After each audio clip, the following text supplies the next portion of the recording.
A respeito dessa operação e a respeito até do próprio andamento das duas oitivas que acabaram virando em nada, porque tanto o ex-secretário Permínio Pinto como também o Giovanni Guisardi mantiveram-se calados. Nós estamos com o Dr. Marco Aurélio Castro, que é coordenador do GAECO. Começando por essa questão de alçada, federal ou estadual. Tem razão as defesas desse pessoal em dizer que aqui não é, digamos assim, não tem a capacidade ou não tem a autoridade para discutir esse assunto? Olha, boa tarde. Queria dizer primeiramente que eu respeito qualquer tese jurídica e elas vão se materializar numa decisão judicial.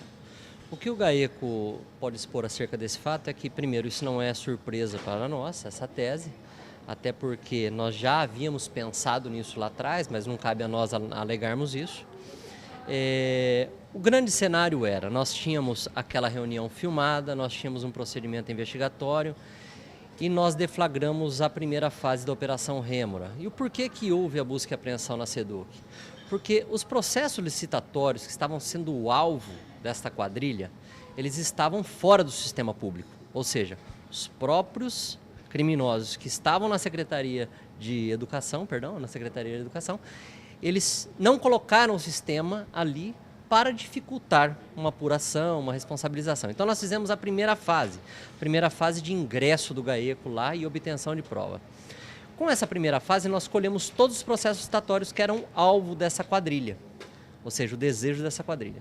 Com isso nós tivemos a confirmação de que haviam os processos licitatórios e que eles foram fraudados por essa organização criminosa que já tinha se reunido antes do processo licitatório.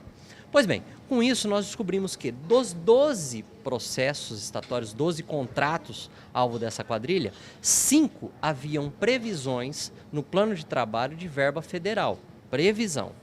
Mas aprofundando um pouco mais, pelas provas obtidas na primeira fase da Operação Rêmora, nos processos licitatórios que se encontravam, nos documentos que estavam lá na Secretaria de Educação, não há prova de que esses primeiros pagamentos, que o GAECO deflagra a operação logo no início das obras, esses primeiros pagamentos tiveram utilização de verba federal. A fonte é a fonte 100, que é a fonte do Estado. Ou seja, em que pese haver previsão, não há prova de que o dinheiro utilizado foi a parcela de responsabilidade da União. Mesmo se tivesse, a tese é pela competência da Justiça Estadual. Por quê? Porque o GAECO não apura desvio de dinheiro, nem estadual, nem municipal, nem federal. O que o GAECO apura é a formação da organização criminosa no intuito de obtenção de dados privilegiados que fazia parte da organização que estava na SEDUC, ou seja, o pessoal que estava dentro da SEDUC sabia quais obras iam ser licitadas, sabia o preço mínimo e levou isso até a organização criminosa. Há aquela reunião que é filmada por um colaborador, onde o leiloeiro da quadrilha diz: quem quer a obra de Cuiabá? Um levanta e fala: essa eu quero. Ali houve o processo licitatório, ou seja, o processo licitatório não foi aquele formalizado posteriormente, foi aquele que a quadrilha decidiu. Então, nesse tipo de crime que nós denunciamos, veja bem, fraude à licitação, cartel, organização criminosa e corrupção passiva, não há desvio de dinheiro público. Poderia ser verba americana. A competência era do Estado de Mato Grosso. Por quê? Porque a corrupção ocorreu em Cuiabá, a formação da organização criminosa aconteceu em Cuiabá, portanto, nós estamos tranquilos em relação a essa tese. Nós esperamos, é óbvio, uma decisão judicial e vamos acatá-la, mas volto a afirmar para a população, o deslinde da causa é no caminho de confirmação de que, mesmo se houvesse verba da União, que no caso, segundo consta das provas obtidas, não foi usado, a competência seria de Cuiabá. Agora, qual é o cabeça da organização? Hoje, a organização criminosa tem como cabeça Permínio Pinto, ex-secretário de Educação. O porquê? Porque na primeira fase ele não era investigado porque não havia prova contra ele, ele não aparecia. E após a deflagração da operação começaram a surgir indícios da participação dele, até que há a indicação de 2 provas obtidas, de acordo com o ordenamento jurídico, que o colocam na cena do crime.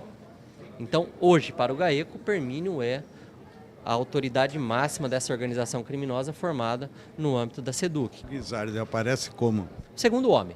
O homem é arrecadador. Veja bem, o Guisardi era uma peça-chave, peça fundamental no esquema, onde, sem o Guizardi, os servidores públicos apareceriam. Por quê? Porque o Guizardi foi uma forma dos servidores públicos se esconderem na figura de um terceiro, também empreiteiro, que tinha uma relação boa com aqueles empreiteiros que tinham que pagar propina. Então, isso foi dito por inúmeras vezes dentro do GAECO, que o Guizardi dizia nas reuniões onde ele cobrava propina. Primeiro, os valores eram todos na mão, 5%, o Permínio sabe, fazia assim, ele não falava muito, até com medo de ser gravado, e ele disse por várias vezes, quem manda naquela secretaria somos nós. Muito obrigado. Portanto, com exclusividade para o SBT Comunidade, nós ouvimos o coordenador do GAECO e detalhes a respeito da Operação Rêmora. As imagens de Sebastião Alves, edição Ivan Soares, Lino Pinheiro para o SBT Comunidade.